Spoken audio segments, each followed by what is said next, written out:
In this video, I'll be integrating x cubed times e to the x squared all over x squared plus 1 quantity squared. The first thing to notice about this integral is that it's very complicated. So I should probably do a substitution before I continue. The question is, what should I substitute? Well, first, if I think of x cubed as x times x squared, I notice that there are 3 copies of x squareds. So it's probably a good idea to make a substitution for x squared.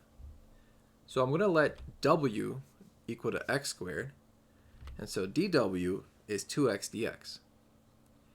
Now I can go back into the integral and replace the x squareds with w.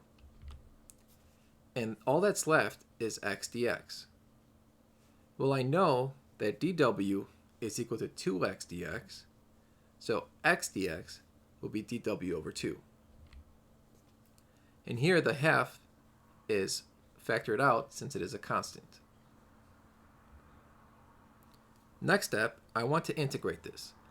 So I'm going to use integration by parts.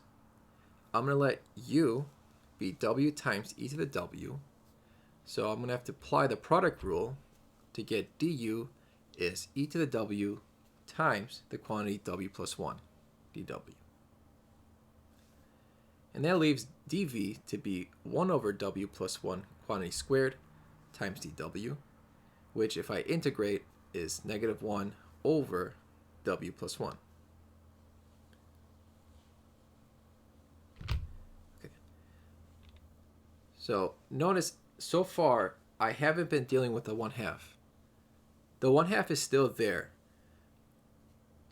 So I'm going to have it factored out, and then I'm going to use integration by parts to solve the rest.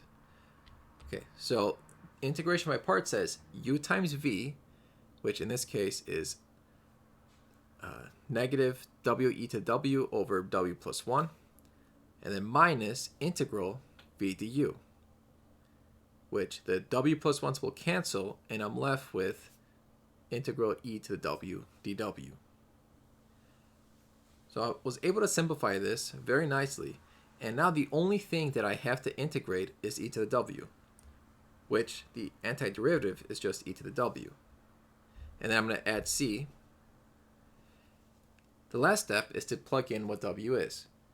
We let w be x squared, so we're going to replace every w with x squared.